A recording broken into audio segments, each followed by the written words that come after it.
su compañía. Les recordamos que queda estrictamente prohibido fumar en las instalaciones del campus, ya que este es un campus libre de humo. Además, les pedimos de la manera más atenta, apaguen sus celulares o los pongan en modo vibrar de manera de no interrumpir a los conferencistas.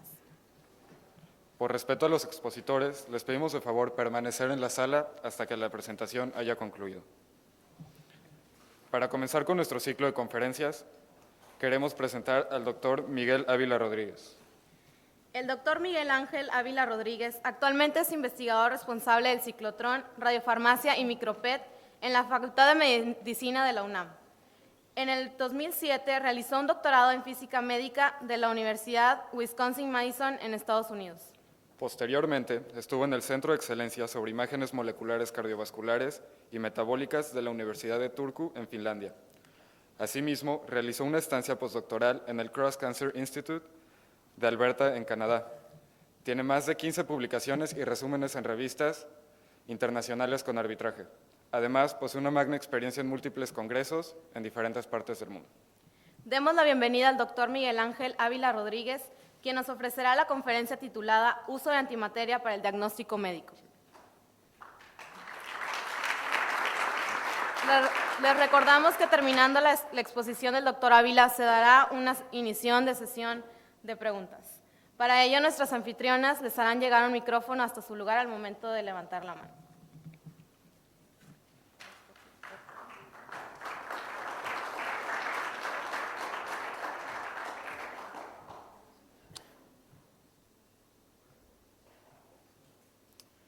Buenos días, muchas gracias. Antes que nada quiero agradecer que me hayan invitado para participar en este simposio y yo pienso que es muy importante que nosotros como investigadores estemos haciendo difusión del tipo de investigación que estamos realizando, de tal manera que nuevas generaciones vengan y se incorporen a estas áreas nuevas de investigación que se están abriendo en México.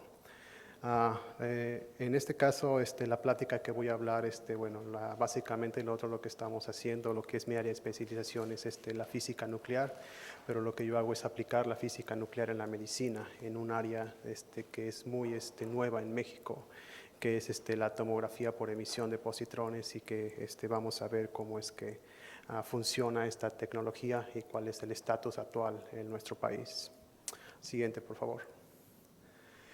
En este caso, bueno, ¿qué es la antimateria? Todos estamos de alguna manera familiarizados con la materia común y sabemos que la materia común está formada de tres partículas elementales fundamentales, que es el protón, el neutrón y el electrón. Pues la antimateria es la contraparte de la materia que conocemos comúnmente. Está formado también por partículas elementales, pero en este caso estas partículas elementales tienen la misma masa que las partículas normales, pero tienen una carga y un momento magnético opuesto a la materia normal. Y cuando esta materia, o sea, cuando estas partículas de antimateria se encuentran con su contraparte, que es la materia, la masa de estas dos partículas se aniquila y se transforma en energía.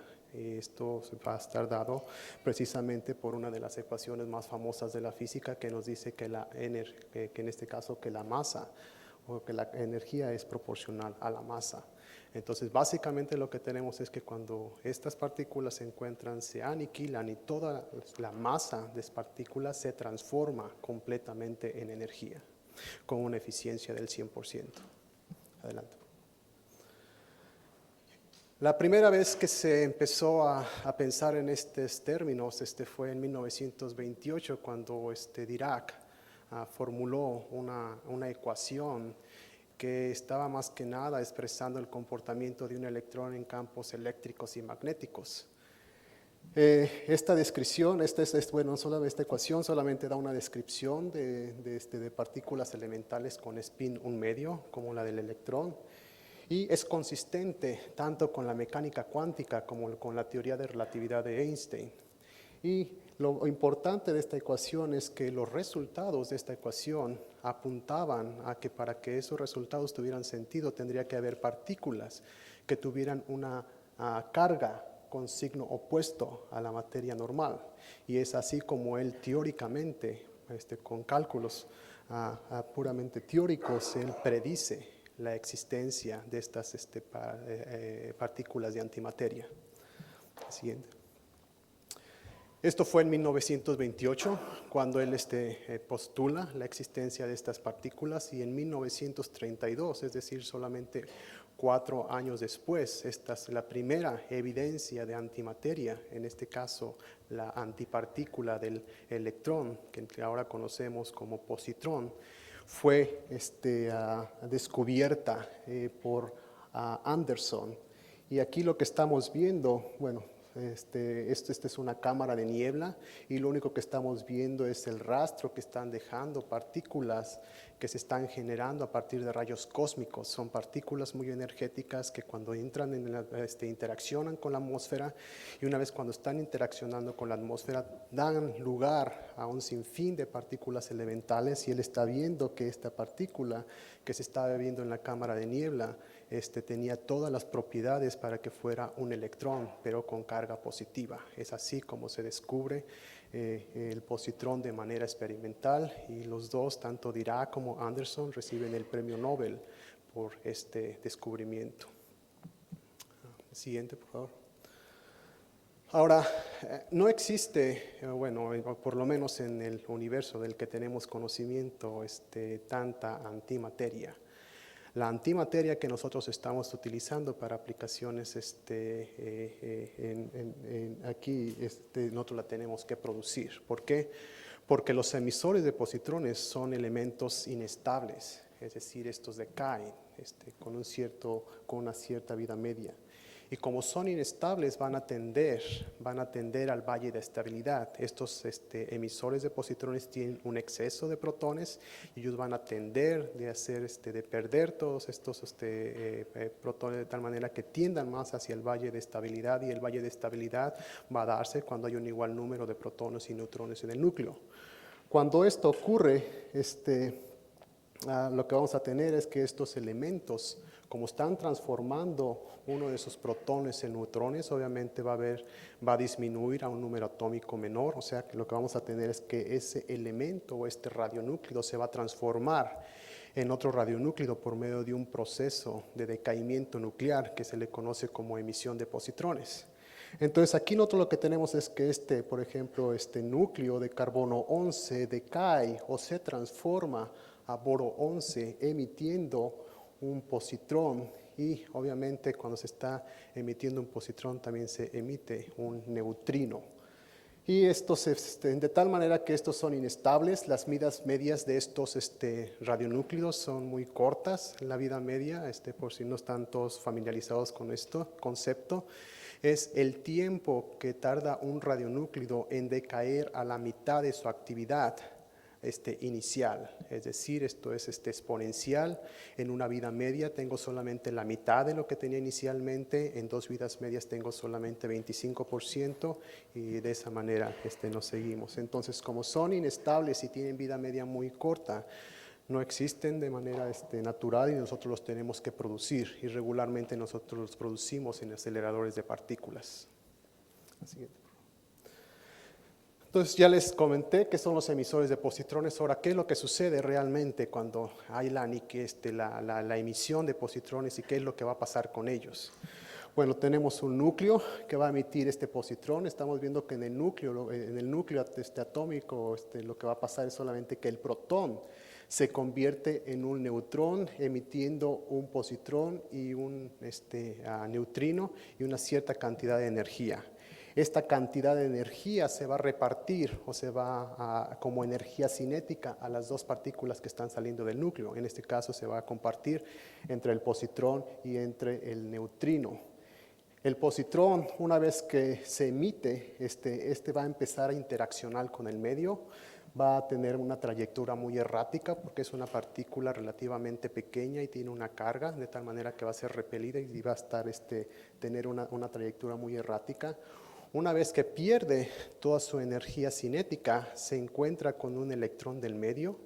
Una vez que se encuentra con ese electrón del medio, van a formar lo que se conoce como un positronio, es decir, van a empezar como orbital uno con respecto al otro, pero va a ir disminuyendo su diámetro de órbita, y una vez que se encuentran, se aniquilan, es decir, que sus masas, las masas de los dos, se convierten en energía pura, en este caso en forma de rayos gamma, que es radiación electromagnética. Y como les comenté por medio de la ecuación de Einstein, la energía tiene que ser de 511 kiloelectronvolts para cada uno de los fotones.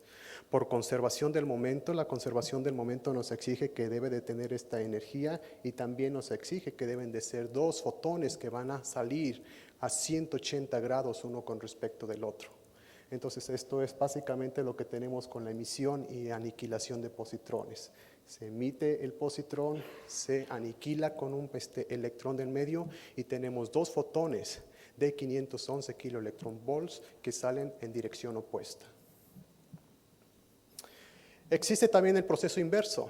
En nuestro universo existe también el proceso por el cual la energía se transforma en materia, y a esto se le conoce como la creación de pares. Si tenemos un haz de radiación gamma que tiene una energía, obviamente sabemos que debe tener una energía que debe de ser mayor que las dos partículas que va a generar, es decir, que el umbral para que se pueda generar este proceso, el fotón debe de tener una energía mayor a 1022 kiloelectronvolts, que es la masa, o sea, la energía que le corresponde a la masa de las dos partículas que se van a generar.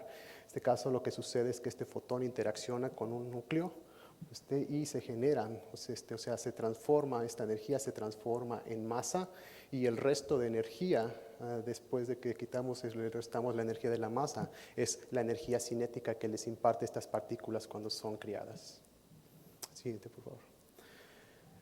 La primera vez que se utilizaron los positrones en aplicaciones médicas fue en 1953 en el Hospital General de Massachusetts. Y en este caso, bueno, como les comenté, cuando se aniquilan los positrones tenemos dos fotones que van a salir perpendiculares uno con respecto al otro. Y aquí lo que estamos viendo, si se fijan, solamente ellos tenían dos detectores que estaban uno obviamente a 180 grados, de tal manera que ellos pudieran detectar eventos en coincidencia.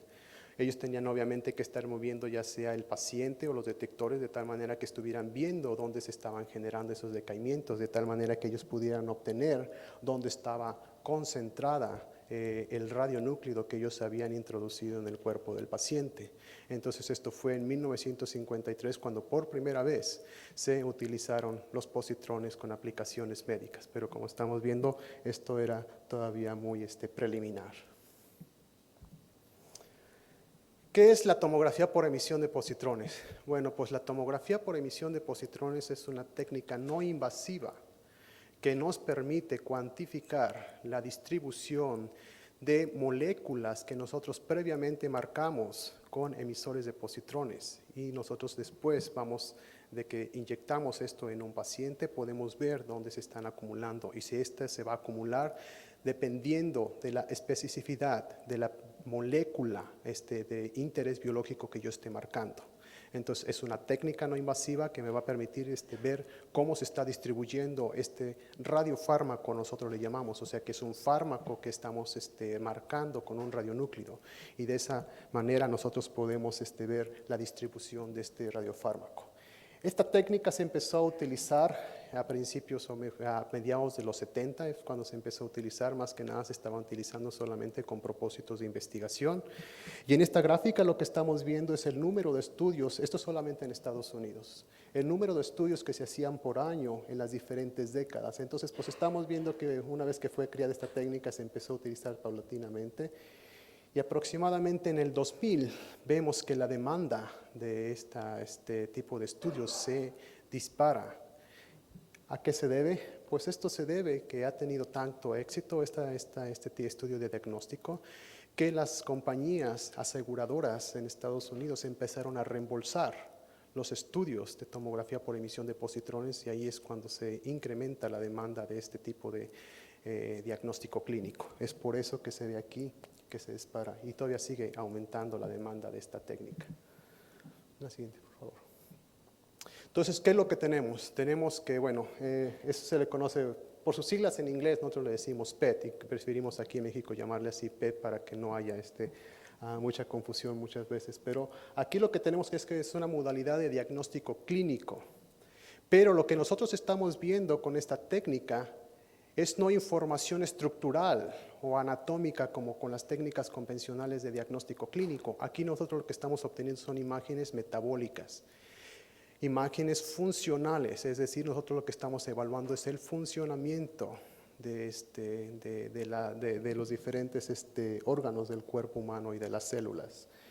Y tiene aplicaciones en las tres áreas más importantes, que es oncología, cardiología y neurología. Y vamos a ver una de las aplicaciones que se pueden dar en cada una de estas áreas. Aquí más que nada lo que tenemos son las diferentes modalidades de imagenología clínica o las más comunes. Me imagino que todos estamos familiarizados con los rayos X. Y aquí lo que estamos viendo es, aquí vamos, por ejemplo, que estas diferentes técnicas de imagenología nos van a dar información que va desde puramente anatómica hasta puramente funcional. Entonces estamos viendo que con los rayos X, bueno, pues todos hemos visto alguna radiografía, solamente obtenemos imágenes planas que realmente no nos daría mucha información acerca de la distribución tridimensional de los órganos. Esto después, utilizando los mismos rayos X, ahora después lo que se utiliza son las tomografías computadas, es decir, también utiliza rayos X, pero hacen diferentes proyecciones a 360 grados alrededor del paciente, de tal manera que después se pueda hacer una reconstrucción de la imagen y podamos ver estructuras de manera tridimensional. Pero básicamente también lo que obtenemos es información anatómica o estructural. Tenemos el ultrasonido, que básicamente, bueno, creo que todos estamos familiarizados el uso que tiene, por ejemplo, cuando en los embarazos. Tenemos la resonancia magnética, en donde hacemos uso del spin, de las partículas, para obtener información también de los diferentes órganos y tejidos. Y finalmente tenemos la tomografía por emisión de positrones, en donde estamos viendo que realmente no obtenemos ninguna información estructural o anatómica, sino que básicamente lo que vamos a estar viendo con esta técnica es información metabólica y funcional. Siguiente, por favor. Obviamente, cuando tenemos información metabólica y funcional por sí misma, como que no es de mucha ayuda si no sabemos en dónde se está generando esa información metabólica. Y lo que últimamente se ha estado aplicando es que hacemos una fusión de una imagen que nos da información anatómica, como en este caso vemos aquí, imágenes de tomografía computada. Estos son cortes transversales, más o menos a la altura. Estos son los pulmones, lo que estamos viendo aquí son los pulmones. Y tenemos la información del PET, que aquí tenemos solamente información anatómica, aquí tenemos solamente información funcional, pero a la hora de que fusionamos o empalmamos las dos imágenes en una sola imagen, estamos obteniendo ya los dos tipos de información, y eso realmente nos da mucha más información a la hora de hacer un diagnóstico clínico. Siguiente, por favor. ¿Cómo se obtienen estas imágenes? Por PET, bueno, como les comenté, una vez que nosotros marcamos una molécula específica, se la inyectamos al paciente, y una vez que hay una captación en los órganos y tejidos que queremos estudiar, va a decaerse el positrón, se va a aniquilar y vamos a tener los dos fotones que van a ser emitidos a 180 grados. Una vez que, por ejemplo, aquí tenemos detectores, en un escáner tenemos detectores a 360 grados.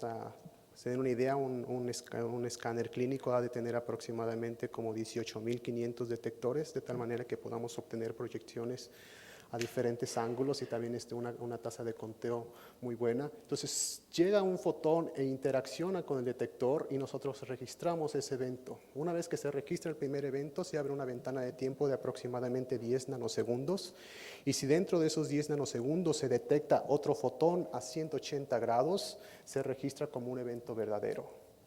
Estos 10 nanosegundos es más que nada, por ejemplo, la distancia. Sabemos que estos son radiación electromagnética, viaja a la velocidad de la luz, y es más o menos el tiempo que le requiere a los fotones a llegar a los detectores, y este diámetro es de aproximadamente 80 centímetros. Una vez que nosotros registramos todos estos eventos, nosotros hacemos obtenemos sinogramas que solamente nos va a dar el número de fotones que estamos refiriendo con la posición y con el ángulo, y después podemos hacer una reconstrucción de la imagen. Pero básicamente este es el principio físico que nos permite utilizar los positrones para hacer diagnóstico clínico cuando pegamos estos emisores a moléculas específicas. Ahora, como sabemos que el positrón va a salir con cierta energía, nosotros lo que realmente queremos ver es dónde se está generando el positrón. Es decir, nosotros queremos ver dónde se está emitiendo. Sin embargo, nosotros lo que estamos registrando con el escáner es dónde se está aniquilando. Entonces ahí tenemos una pérdida de resolución espacial, o sea, porque el positrón va a viajar a una cierta distancia, y esta distancia que va a viajar antes de aniquilarse va a ser proporcional a la energía con la que sea emitida la partícula. Entonces vamos a tener que la resolución espacial que nosotros podemos tener con ese tipo de técnicas para estudios clínicos es de aproximadamente de 4 a 5 milímetros, que es la distancia que puede viajar una partícula energética antes de que se aniquile. Esta es una técnica interdisciplinaria, como ya habrán percibido. Tenemos que participar, como son radionúcleos inestables que tenemos que estar generando nosotros, pues obviamente eso se hace con una serie de partículas. Tenemos que tener la parte de la física, en donde estamos involucrados en la producción de los radionúclidos. Una vez que nosotros generamos ese radionúcleo, se lo tenemos que pegar a una molécula específica, es decir, ocupamos también parte de la química, y obviamente necesitamos entender para qué vamos a utilizar esto, y obviamente ahí se utiliza ya conocimientos de biología, fisiología y medicina. ¿Cuál es el proceso para obtener una imagen PET? Bueno, pues lo primero es tener un acelerador de partículas para poder generar estos radionúclidos. Como les comenté, una vez que nosotros generamos estos emisores de positrones, se los pegamos a una molécula específica para estudiar los diferentes procesos. Gracias.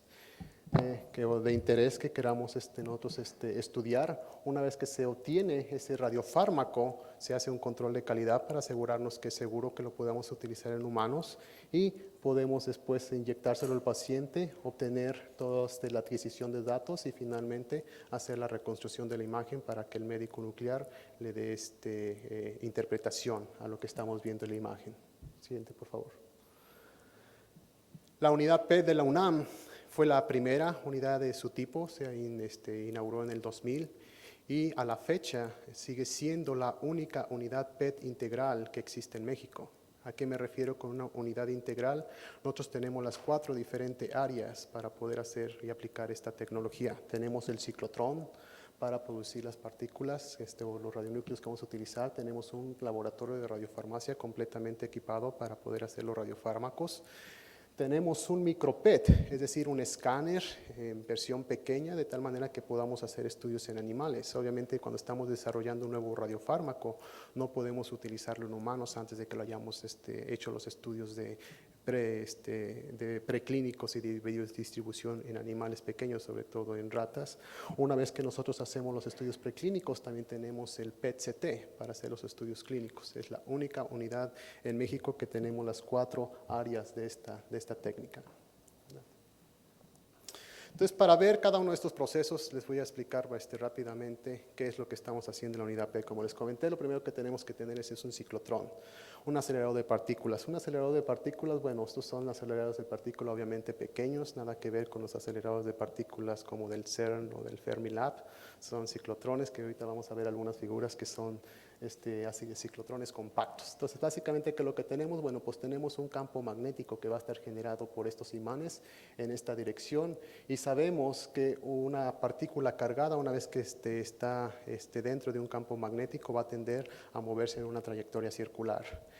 Una vez que esta partícula se está moviendo en una trayectoria circular, nosotros son electrodos que nos van a permitir estar acelerando esta partícula, que ahorita vamos a ver cómo es ese principio.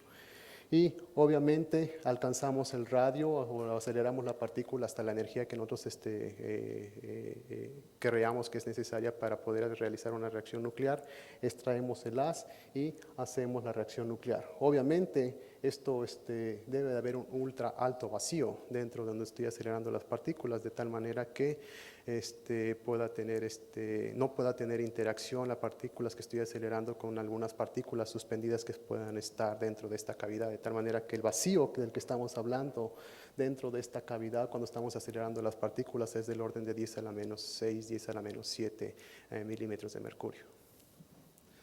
Entonces tenemos aquí la fuente de iones, estamos inyectando los iones que vamos a acelerar, entonces tenemos el campo magnético, la partícula se empieza a mover en una trayectoria circular, estos son los electrodos y vamos a tener un sistema de radiofrecuencia de tal manera que estos electrodos van a estar cambiando de polaridad, de tal manera que cada vez que la partícula pasa por esta apertura, como esta partícula tiene carga, y en este caso vamos a ver que es una carga negativa, una vez que llega aquí pues va a recibir la atracción de este electrodo que es positivo y no solamente la atracción de este electrodo que es positivo, sino también la repulsión del electrodo que es negativo para poder acelerar la partícula. Entonces, como esto está cambiando de polaridad cada vez que pasa la partícula por aquí y como tenemos el campo magnético y se está acelerando la partícula, conforme se va acelerando va aumentando su velocidad y obviamente va aumentando el radio y conforme va aumentando el radio va a ir aumentando la energía. ¿De qué depende la energía? O esta es una expresión que podemos calcular de manera aproximada cuál es la energía que podemos alcanzar de las partículas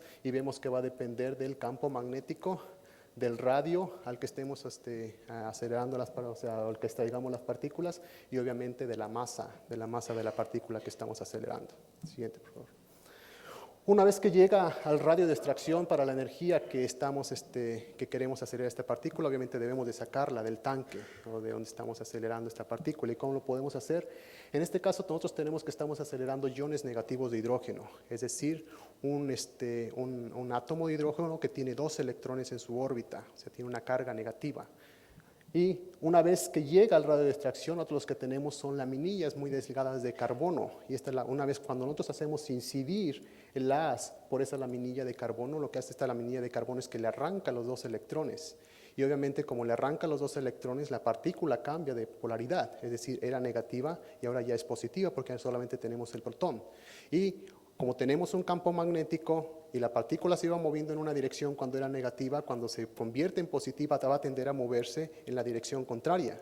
Cuando sucede eso, es el principio que nosotros ocupamos para poder sacar el haz de protones del ciclotrón. Adelante, por favor. Adelante. Entonces, ¿qué es lo que tenemos en una reacción nuclear? Bueno, pues como les comenté, solamente nosotros tenemos un elemento. En este caso, por ejemplo, si hablamos de una reacción, este es el radionúclido más común que utilizamos, el flúor 18. Y lo otro que estamos haciendo, pues básicamente lo que estamos haciendo es la transmutación de los elementos, es decir, estamos convirtiendo un elemento en otro, igual que sucede en un proceso de decaimiento nuclear. Tenemos una partícula que va a incidir, por ejemplo, en este caso el protón va a incidir sobre un núcleo de oxígeno 18, se produce la reacción nuclear y lo que obtenemos como resultado es un átomo de flúor 18 y la emisión de un neutrón. Es decir, lo único que estamos haciendo es reemplazar un neutrón por un protón, de tal manera que lo pueda convertir de oxígeno 18 a flúor 18. Estos son los 4 radionúclidos convencionales o los más comunes que nosotros utilizamos en esta técnica y bueno, aquí estamos viendo más que nada cuáles son las reacciones nucleares que estamos obteniendo, es decir, el haz de protones viene cuando lo sacamos de la cavidad, aquí nosotros ponemos el material de interés para realizar la reacción nuclear y una vez que hacemos la reacción nuclear, pues obtenemos el producto final para hacer todo el proceso que sigue.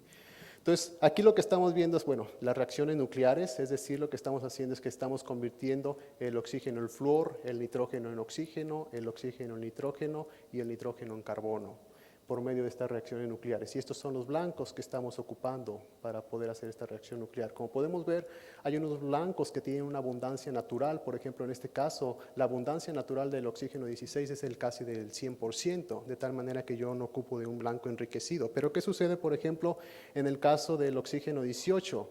En el que tengo una abundancia natural de solamente el 0.2%, pues obviamente si yo utilizo un blanco natural tendría una eficiencia muy baja y no podría obtener suficiente actividad para hacer un estudio. Entonces lo que se hace es que nosotros compramos oxígeno 18 enriquecido isotópicamente, es decir, separan el oxígeno 18 del oxígeno 16 hasta que tengamos aproximadamente un enriquecimiento del aproximadamente 95-97%, de tal manera que podamos incrementar la eficiencia de la reacción nuclear. Y tenemos que, pues obviamente, como les comenté, las vidas medias son muy pequeñas, de ahí la necesidad que tengamos que tener un acelerador de partículas.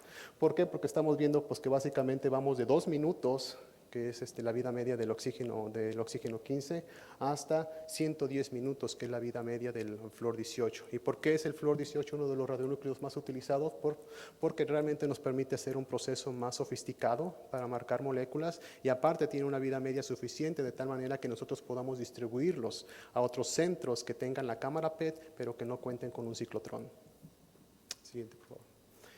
Este es el ciclotrón que tenemos nosotros en la UNAM, como les comenté, es un ciclotrón pequeño. El radio de extracción, o sea, al radio que aceleramos las partículas para poder obtener 11 millones de electron volts, es de solamente 40 centímetros, entonces estamos viendo que realmente son baby ciclotrones. Y le tenemos, bueno, pues es un acelerador, como les comenté, acelera iones negativos. El campo magnético que se genera para acelerar las partículas es de 1.9 teslas. Bueno, para que se den una idea de 1.9 teslas, un tesla es igual a 10.000 Gauss. El campo magnético que genera la Tierra es solamente de 0.5 Gauss. Entonces nosotros tenemos aquí un campo magnético que es de aproximadamente 40.000 veces más potente que el campo magnético de la Tierra. Y el campo magnético de la Tierra es suficiente para que pueda desviar muchas partículas cósmicas que vienen de la galaxia. Entonces, la corriente que nosotros podemos alcanzar para poder hacer las reacciones nucleares, es decir, cuál es el número de protones por segundo que nosotros podemos sacar, es de 40 microamperes. Tenemos la capacidad de poder hacer un bombardeo dual, es decir, de sacar el gas de partículas en los 2 puertos de extracción simultánea, de tal manera que simultáneamente pueda estar produciendo 2 radionúclidos. Y obviamente, como se está generando radiación cuando estoy operando este ciclotrón, tenemos que tener blindaje, de tal manera que nosotros podamos atenuar la radiación que se va a estar generando cuando se está realizando esta reacción nuclear, sobre todo los neutrones, cuando tenemos una reacción protón-neutrón. Nosotros lo que estamos haciendo es introducir en el núcleo un protón y lo que nos devuelve es un neutrón. Nosotros debemos de tener blindaje para atenuar estos neutrones que están saliendo a la hora de la reacción nuclear. Siguiente, por favor. Este es el ciclotrón, este es el tanque, son 80 centímetros de diámetro aquí en la cavidad, y lo que tenemos aquí es uno de los puertos donde tenemos las reacciones nucleares. Aquí tenemos los blancos. Y por ejemplo, aquí lo que hacemos es llenarlo, por ejemplo, para producir flúor 18 lo llenamos con agua, el haz de protones viene en esta dirección, es decir, entra en esta dirección. Aquí tenemos una ventana muy delgada de un metal que es por donde va a entrar el haz de protones y realizamos la reacción nuclear. Y tenemos otro puerto de extracción a 180 grados, que es donde podemos hacer irradiaciones simultáneas. Adelante, por favor. Estos son los 4 radionúcleos, como les comenté, los más convencionales. Pero ¿por qué son tan importantes o por qué tienen tanta importancia en estas aplicaciones que nosotros estamos haciendo? Bueno, pues como podemos ver en la siguiente diapositiva, por favor la siguiente. Esta es una diapositiva, aquí tenemos la escala logarítmica y lo único que estamos viendo es, por ejemplo, cuál es la composición elemental del cuerpo humano. Y aquí estamos viendo, como les comento, esto es una escala logarítmica, estamos viendo que más del 99% de nuestro cuerpo está formado solamente por 4 elementos, que es el oxígeno, el carbono, el hidrógeno y el nitrógeno. Y si se fijan, pasamos por favor al anterior, corresponde básicamente con los 4 radionúcleos que estoy hablando aquí, a excepción del flúor 18, pero la siguiente. Lo que hacemos a la hora de que estamos haciendo una reacción química para pegar el flúor 18 a una molécula específica, lo que hacemos es reemplazar un hidrógeno por flúor 18. Entonces, por eso la importancia también del flúor 18. Entonces, lo que estamos viendo es que básicamente cuando estamos marcando una molécula con un elemento radioactivo, lo que hacemos es desplazar uno de los átomos de la molécula por uno radioactivo. Entonces, pero en el caso del flúor 18, lo que hacemos es reemplazar un hidrógeno por un átomo de flúor 18. Siguiente. Entonces, como les comenté, bueno, este es el blanco, aquí se produce la reacción nuclear, lo que estamos a hacer es transformar el oxígeno en el flúor 18, pero obviamente aquí vamos a utilizar un volumen de agua de 2.4 mililitros, Y bueno, como sabemos, esta va a estar enriquecido con oxígeno 18 al 95-97%, hace que su costo sea muy elevado. Un gramo de agua de esta naturaleza cuesta del orden de $50 y nosotros estamos ocupando 2.4 mililitros cada vez que estamos haciendo una reacción nuclear.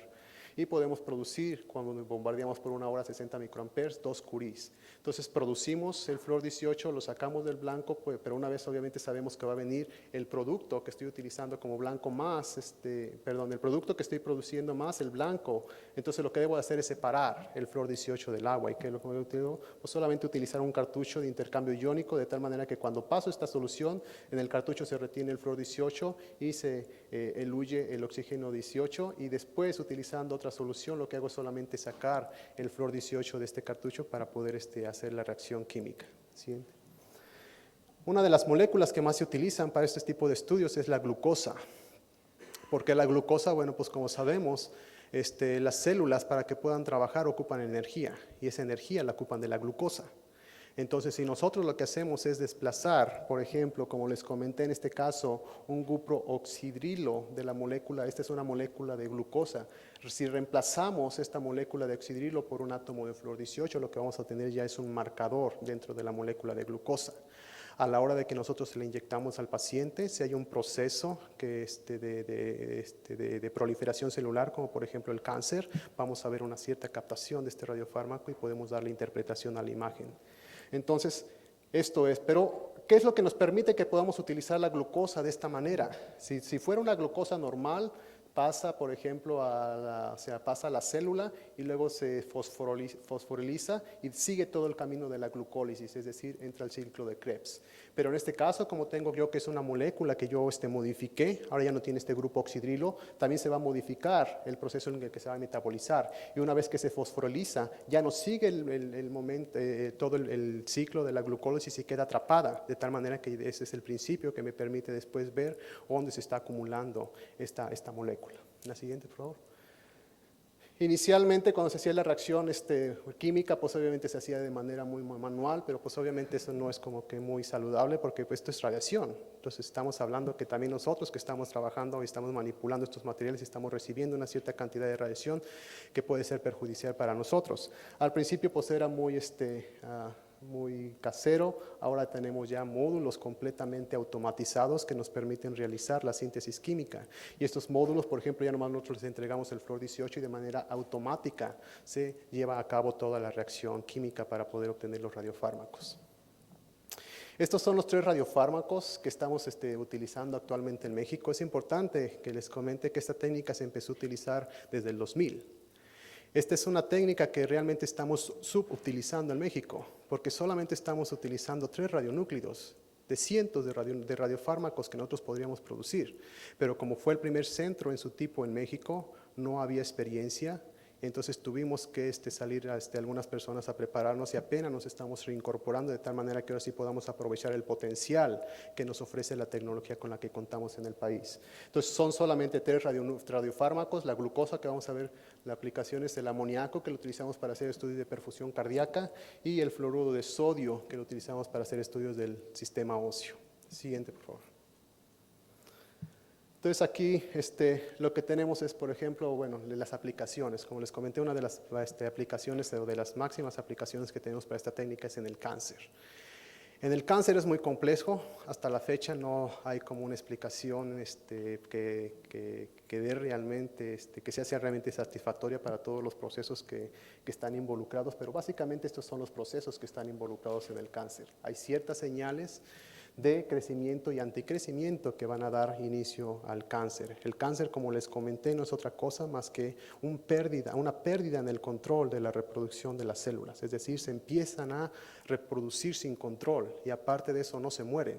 O sea, hay un proceso que se llama apoptosis, que es hay células que se programan para morir y la mayoría de las células de nuestros cuerpos están programadas cuando nacen para morir después de una cierta vida media. Entonces se pierde todo ese control. Entonces las células están reproduciéndose sin control y aparte de eso no se están muriendo, de tal manera que va a dar origen a que se crea el tumor. Entonces tenemos Una vez que se dan esas señales de anticrecimiento y de crecimiento, por lo que vamos a tener es la invasión de los tejidos. Una vez que llega a un cierto tamaño, estas células van a empezar a distribuirse a diferentes órganos del cuerpo, lo cual se conoce como metástasis, y en ese caso, pues obviamente sabemos que ya las posibilidades de poderse recuperar son prácticamente nulas. Esto da la proliferación de las células, empiezan a reproducir sin límites. Una vez que el tumor empieza a crecer, en el centro del tumor ya no va a haber vasos sanguíneos para que pueda seguir alimentando las células, entonces se va a generar hipoxia. Hipoxia no es otra cosa más que baja concentración de oxígeno en estas células, pero como las células son muy inteligentes, una vez que ellos sienten que hay hipoxia en el centro del tumor, empiezan a crear nuevos vasos sanguíneos, de tal manera que puedan alimentar a esas células. Eso se le conoce como angiogénesis. Y obviamente, como dijimos, pues obviamente va a haber una evasión de apoptosis, es decir, que estas células no se van a programar para morir. Si se fijan, lo único que estamos haciendo aquí en México, o lo único que podemos cuantificar de todos estos procesos con esta tecnología de PET, es solamente esto, el metabolismo de glucosa, pero realmente hay radiofármacos en países ya desarrollados que nos permiten cuantificar cada uno de los procesos del cáncer. Lo importante de esta técnica es que es cuantitativa. Nosotros podemos medir la función metabólica y funcional de los diferentes órganos y tejidos. Entonces, si nosotros tuviéramos información de todos los procesos que están involucrados con este cáncer, un paciente podría recibir un tratamiento personalizado y tendría mejores probabilidades de éxito a la hora de su tratamiento. Siguiente. Como les comenté, bueno, pues el principio de cómo se acumula esto, pues es esto, o sea que las células cuando están reproduciendo ocupan energía, esta energía la van a ocupar de la glucosa. Si yo marco la glucosa con un marcador reactivo, se le inyecto al paciente, entonces puedo ver dónde se está acumulando y esto me va a dar indicios de que algo raro está sucediendo en estos órganos. Pero algo muy importante, por ejemplo, este es un paciente, por ejemplo, que tenía aquí un cáncer linfático. A estas imágenes que se tomaron antes de que se le diera el tratamiento al paciente, y esta es una imagen que se tomó después de que se le dio el tratamiento al paciente. Y estamos viendo que realmente el tratamiento fue exitoso porque ya no tenemos actividad metabólica donde estaba el tumor antes del tratamiento. Sin embargo, vemos, por ejemplo, aquí órganos. Por ejemplo, aquí estamos viendo el cerebro, estamos viendo el corazón y aquí estamos viendo la vejiga. Pero esta captación es normal. ¿Por qué? Pues por nuestras neuronas están siempre trabajando, o al menos eso es lo que nosotros creemos. Entonces, va a ver, si están siempre trabajando, pues van a ocupar siempre energía y van a tener que tener mucha captación de glucosa. Y el corazón, pues también siempre está bombeando sangre a todos los tejidos, entonces también ocupa energía y también va a captar la glucosa. Y una vez que nosotros inyectamos este radiofármaco, se va a eliminar por orina, de tal manera que pues, es normal que veamos captación o acumulación en la vejiga. Entonces, pero realmente aquí podemos ver la diferencia de un paciente que está antes del tratamiento y después del tratamiento, donde estamos viendo que realmente nos puede dar información muy precisa este tipo de tecnología. Y bueno, aquí estamos viendo cortes axiales, también estos son los pulmones, donde está el pulmón, y aquí estamos viendo antes del tratamiento, donde estamos viendo toda la actividad metabólica del tumor, y después del tratamiento, donde estamos viendo que realmente el tratamiento fue exitoso. Sin embargo, la glucosa como que no es específica de proliferación celular, es decir, no existe el marcador ideal. Hay otros procesos fisiológicos, aparte de los que mencioné, que también capta glucosa.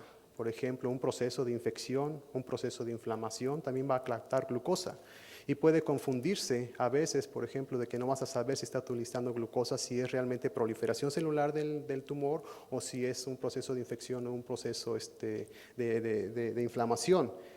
Sin embargo, ¿qué es más característico de la reproducción celular? Sin embargo, sin lugar a dudas, esto es la replicación del ADN, es decir, del ácido desoxirribonucleico, que es donde se guarda todo el material genético.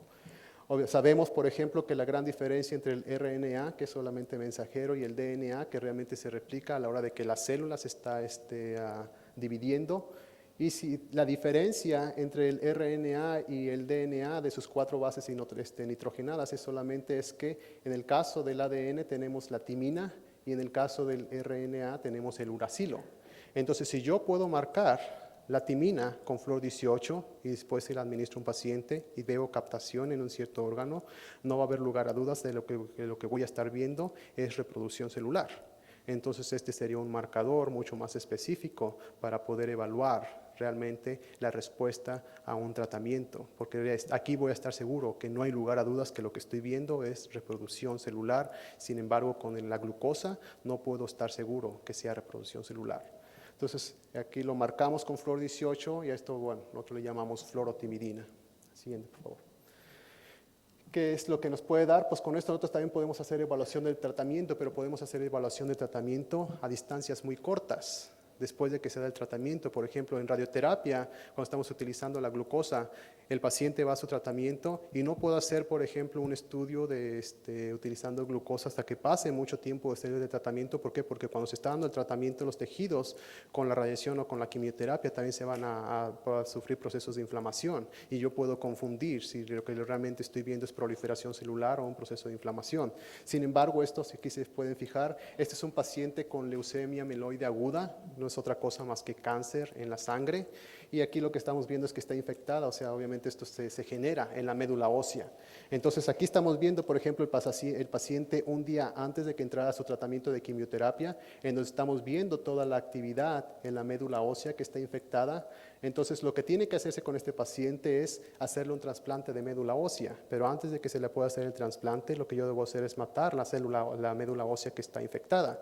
Entonces para eso es lo que se le da el tratamiento de quimioterapia. Y vemos una semana después de que se le da el tratamiento de quimioterapia, estamos viendo que realmente ya no hay ninguna actividad en la médula ósea. Eso quiere decir que el tratamiento de quimioterapia fue exitoso y el paciente está listo para que se le pueda hacer su trasplante de médula ósea.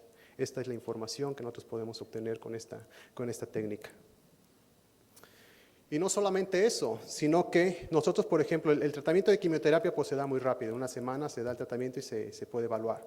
Sin embargo, los tratamientos de radioterapia en ocasiones duran 4 o 5 semanas. Y puede ser, por ejemplo, que el paciente vaya todo su tratamiento, termina su tratamiento y se dan cuenta que el tratamiento no funcionó. Pero eso ya perdieron tiempo muy valioso que pudieron buscar otras alternativas. Y sin embargo, como es una técnica cuantitativa, por ejemplo, nosotros podemos ver la actividad. Esto estamos viendo lo que es reproducción celular en la periferia y en el centro del tumor, y lo vemos antes del tratamiento, cuál es la actividad. Nosotros medimos y estamos viendo, por ejemplo, que es de aproximadamente 3 y 4 para el centro y la periferia. Sin embargo, 3 días después de un tratamiento estamos viendo que esta actividad está reduciendo. Entonces eso significa que el tratamiento realmente está funcionando y puede seguir adelante con ese esquema. Adelante, por favor.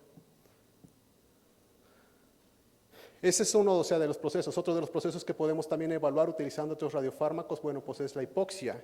Y en este caso lo que tenemos es, por ejemplo, ¿cómo podemos nosotros detectar hipoxia? Nosotros podemos marcar esta molécula con otro emisor de positrones que puede ser cobre 6164. Cuando nosotros producimos este cobre, lo producimos con un estado de oxidación 2+. Cuando pasa la membrana de la célula y entra a la mitocondria, si hay hipoxia, es decir, si hay baja concentración de oxígeno, va a haber un exceso de electrones en la mitocondria. Si eso sucede, el cobre se va a reducir de cobre 2+, se va a perder una carga y se va a convertir en cobre 1. Si se convierte en cobre 1, es decir, si hay un proceso de redox dentro de la mitocondria, se retiene. Si no hay un proceso de redox, entra y sale. De tal manera que de esta manera nosotros podemos evaluar con este radiofármaco si hay un proceso de hipoxia o no dentro de los tejidos. Entonces aquí lo que vemos es un paciente, por ejemplo, que este es un paciente con un tumor de cabeza y cuello, y aquí básicamente lo que estamos viendo es un corte sagital, es un corte en esta dirección y estamos viendo a la altura de la garganta, la boca, aquí tenemos la garganta, y estamos viendo que realmente hay cierta hipoxia en el centro del tumor. Y esto es información muy importante para nosotros porque sabemos que si hay hipoxia, hay baja concentración de oxígeno, las células no se van a estar reproduciendo de manera muy acelerada. Una vez que se da el tratamiento de radioterapia, la célula realmente se va a morir, no en el momento que estoy dando el tratamiento de radioterapia, sino que en el momento en que se quiere reproducir, en el momento en que se quiere dividir. Pero si no tiene mucho oxígeno para que se esté dividiendo tan rápido, pues como que el tratamiento no va a ser tan exitoso. Entonces, si hay hipoxia, lo que yo debo hacer es incrementar la dosis, de tal manera, porque este tejido es radioresistente. Entonces, si yo sé que hay hipoxia, le aumento la dosis de tal manera que el paciente tenga mejores probabilidades de éxito. Siguiente, por favor. Entonces, aquí lo que vemos, bueno, pues es esto y esta información. Podemos dar aquí a la imagen, Entonces podemos aquí ver, por ejemplo, bueno, sabemos que si hay hipoxia, este tejido va a ser radioresistente, y si hay radioresistente, entonces tengo que darle un incremento de dosis. Este es un modelo canino, y aquí lo que estamos viendo, por ejemplo, este es el tumor. El tumor es el que está aquí. Y lo que estamos viendo es que realmente sí hay, por ejemplo, hay hipoxia dentro del tumor. La captación de los otros órganos es normal. Aquí realmente lo que estoy viendo es el tumor. Pero, ¿qué es importante que, o sea, porque si podemos obtener esta imagen, que por ejemplo aquí pueden ver que es la fusión de una tomografía computada con el PET. Estas imágenes yo las puedo alimentar al sistema de planificación de tratamientos de tal manera que a las zonas hipóxicas le pueda dar un incremento de dosis y pueda matar de manera más eficiente las células. Entonces esto es también muy importante a la hora de que se está dando un tratamiento de radioterapia. Siguiente, por favor. Otro de los procesos que también podemos evaluar es la apoptosis, como les comenté, es la programación, o sea, que las células se programan a morir. Entonces, o la muerte celular programada. ¿Qué es lo que pasa? Tenemos que la membrana de la célula es asimétrica, solamente en el interior del citoplasma tenemos unos fosfolípidos que se les conoce como los fosfolípidos PS. Cuando la célula se programa para morir, lo que sucede es que estos fosfolípidos se invierten, se empiezan a externalizar fuera de la membrana. Y si yo marco una molécula, en este caso la anexina, que tiene una gran afinidad por estos fosfolípidos, si yo lo marco con un marcador, yo voy a poder ver que hay acumulación en esa parte y entonces yo puedo saber que hay un proceso de apoptosis. Y obviamente esto va a ser muy importante que también podamos cuantificar a la hora de que hay este proceso de cáncer. Siguiente, por favor. Este lo desarrollamos en la Universidad de Wisconsin y lo que hicimos es, bueno, una vez que desarrollamos que produjimos esa molécula, lo que tenemos que evaluar es si realmente funcionaba, tenemos que hacer estudios, como les comenté en animales, tenemos un modelo en el cual tenemos una rata a la que solamente le inyecto agua, en este caso agua con una solución salina isotónica, o sea, la misma concentración de yoduro de sodio, de cloruro de sodio que tenemos nosotros en la sangre. Y al otro modelo, a la otra rata lo que hago es inducirle apoptosis en el hígado, utilizando este compuesto. Después de que yo le induje la apoptosis en el hígado a esta rata, le inyecto el radiofármaco y le tomo las imágenes, que es lo que yo espero ver si esto está funcionando realmente. Por lo que espero es ver que en mi rata control, que no le estoy induciendo apoptosis, espero ver muy poca captación en el hígado. Sin embargo, espero ver una gran captación en el hígado del animal que estoy tratando para inducir la apoptosis. La siguiente, por favor. Y estos son los resultados. Aquí estamos viendo, por ejemplo, son cortes. Esta es solamente la cavidad abdominal de la rata. O sea, solamente estamos tomando las imágenes de donde está el hígado. Y aquí lo que estamos viendo, este es el hígado y estos son los riñones. Y aquí tenemos a nuestro animal control, que realmente estamos viendo que no hay captación en el hígado. Sin embargo, estamos viendo una gran captación en el animal que nosotros le indujimos la apoptosis. Eso quiere decir que el radiofármaco funciona para que nosotros podamos evaluar la apoptosis. Siguiente, por favor. El otro proceso que también podemos evaluar es la angiogénesis, que como les comenté no es otra cosa más que el crecimiento de nuevos vasos sanguíneos. ¿Y esto cómo lo podemos evaluar? Cuando se da este proceso o cuando se desata el proceso de angiogénesis, lo único que va a suceder en la célula es que va a empezar, la célula siempre necesita señales para que pueda hacer algo. La señal que ella ocupa para que se pueda desatar la angiogénesis y crecer nuevos vasos es que la célula va a empezar a emitir un factor de crecimiento vascular endotelial. Es una molécula que se le conoce de esa manera. Si yo marco, en este caso, es un antígeno. Si yo marco el anticuerpo monoclonal, es decir, la molécula que tiene afinidad por esta antígeno, lo que voy a hacer después es que voy a poner captación y yo puedo después ver si hay angiogénesis o no. Siguiente, por favor. Y lo evaluamos con un ratón. Este es un ratón que le indujimos un tumor, en este caso un tumor del tipo de cáncer de próstata, y le inyectamos el radiofármaco y estamos viendo que 24 horas después de que nosotros le estamos inyectando este marcador, estamos viendo que realmente sí hay captación dentro del tumor y estamos aquí viendo que hay proceso de angiogénesis. Entonces, este es el tipo de información que nosotros podemos obtener con el PET. Siguiente, por favor. Entonces, como podemos ver, No solamente podemos evaluar el metabolismo de glucosa con esta técnica, sino que podemos evaluar realmente una gran cantidad de procesos fisiológicos. Y eso es solamente un ejemplo. Obviamente hay muchísimos otros radiofármacos que nos pueden servir para poder estudiar estos mismos procesos. Siguiente, por favor. Eso es en oncología. ¿Qué es lo que pasa en cardiología? ¿En qué lo utilizamos regularmente nosotros? Como les comenté, pues obviamente el corazón cuando está trabajando está consumiendo mucha glucosa porque ocupa energía para que está trabajando. Y o sea, lo que hacemos este es un corte del corazón, es un corte transversal. Aquí lo que estamos viendo son las paredes del corazón. Y lo que estamos haciendo aquí en este caso nosotros podemos hacer o sea, utilizar dos radiofármacos, es obtener dos tipos, o sea, diferente información. Aquí lo que vamos a obtener es información metabólica con el FDG, con la glucosa, y perfusión cardíaca, es decir, cómo está la sangre corriendo por estos tejidos. Entonces, aquí vemos, por ejemplo, este paciente, en donde estamos viendo que en esta parte del corazón no hay flujo sanguíneo.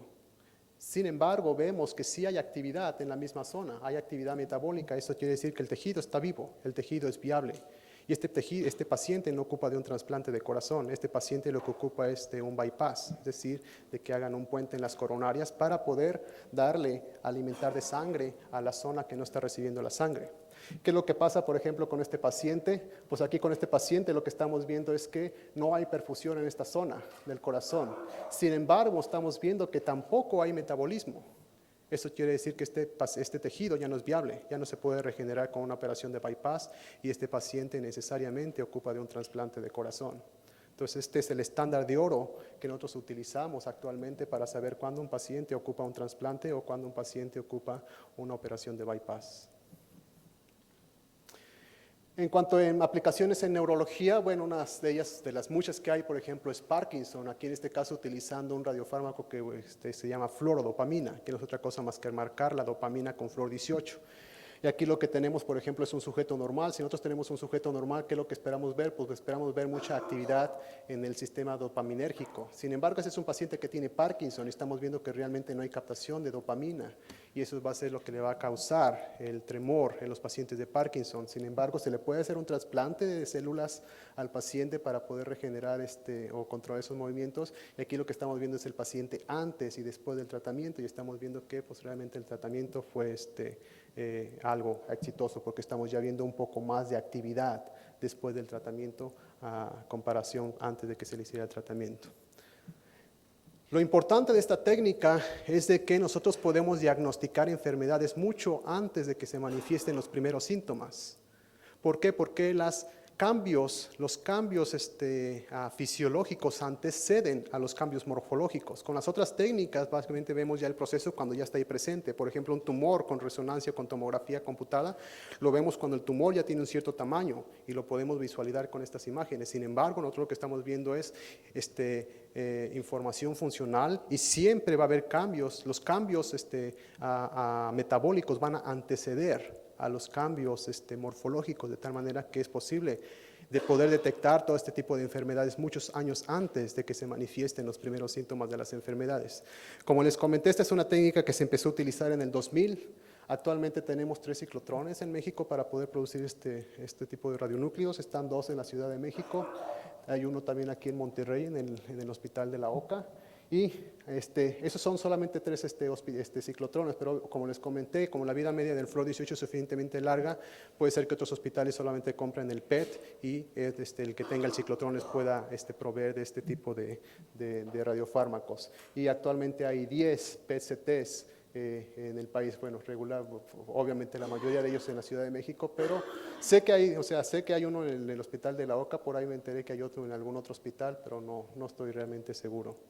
Entonces vemos que esta es una técnica que es nueva en México, es un área que está creciendo, pero es un área que realmente requiere de muchos más recursos humanos capacitados, de tal manera que podamos aprovechar al máximo las tecnologías con las que nosotros contamos para poder hacer tanto investigación como servicio de diagnóstico clínico. Muchas gracias.